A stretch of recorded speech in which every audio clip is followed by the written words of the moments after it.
ఈ రోజు మీరు ఒకసారి చూడండి, నేను వాస్తవాలన్నీ మీ ముందర పెట్టాను. 7 వైట్ పేపర్లు పెట్టాను. 100 రోజుల్లో అన్ని డిపార్ట్మెంట్లు సమీక్షలు చేశాను. సమీక్షలు చేస్తా ఉంటే నాకే షాకింగ్ న్యూస్ వస్తా ఉంది.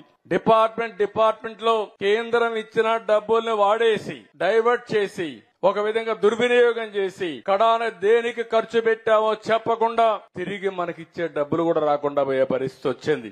ఒక ఉదాహరణ, పంచాయతీ రాజ్లో ఫైనాన్స్ కమిషన్ ఇచ్చే 990 కోట్ల రూపాయలు ఇవ్వకుండా ఇప్పుడు రావాల్సిన డబ్బులు 1200 కోట్లు మిగిలిపోయే ఇవ్వకుండా అడ్డం పెట్టే పరిస్థితికి వచ్చారు. ఇప్పుడు ఆ 990 కోట్లు ఇచ్చాను, 1200 కోట్లు వచ్చాయి.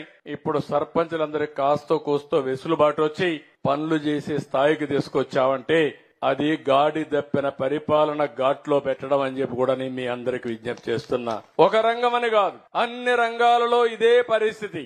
ఈ రోజు ఇక్కడ ఉంది, మీ ఊరు పక్కనే ఏదైతే రిజర్వాయర్ ఇక్కడనే గుండ్లకమ్మ ఉంది. కేంద్ర ప్రభుత్వం ఒక బంగారం లాంటి ఒక కార్యక్రమాన్ని ఇచ్చారు. అంటే గుండ్లకమ్మ నుంచి ఈ చుట్టుపక్కల 5-6 నియోజకవర్గాల్లో మల్టీపర్పస్ వాటర్ స్కీమ్ పెట్టి పైప్ లైన్ల ద్వారా ఇంటింటికి కొళాయి ద్వారా నీళ్లిచ్చే కార్యక్రమం 5 ఏళ్లయింది.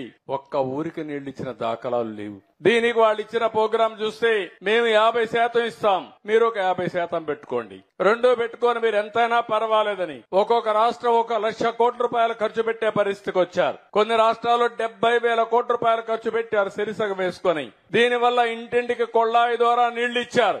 మన రాష్ట్రంలో దౌర్భాగ్యం 3,000, 2,000 కోట్లు ఖర్చు పెట్టకుండా, ఇచ్చిన డబ్బులకి లెక్క చూపించకుండా, ఇచ్చిన డబ్బులు రిలీజ్ చేయకుండా ఇష్టానుసారంగా చేస్తే నిన్నే నేను చెప్పా, మళ్లీ ఒకసారి స్ట్రీమ్ లైన్ చేద్దాం. తప్పకుండా ఎక్కడెక్కడ జిల్లాలున్నాయో 26 జిల్లాలకి నీళ్లిచ్చే బాధ్యత, ఇంటింటికి కొళాయి ద్వారా నీళ్లు సరఫరా చేసే బాధ్యత ఈ ప్రభుత్వం తీసుకుంటామని చెప్పి చాలా స్పష్టంగా హామీ ఇచ్చాం.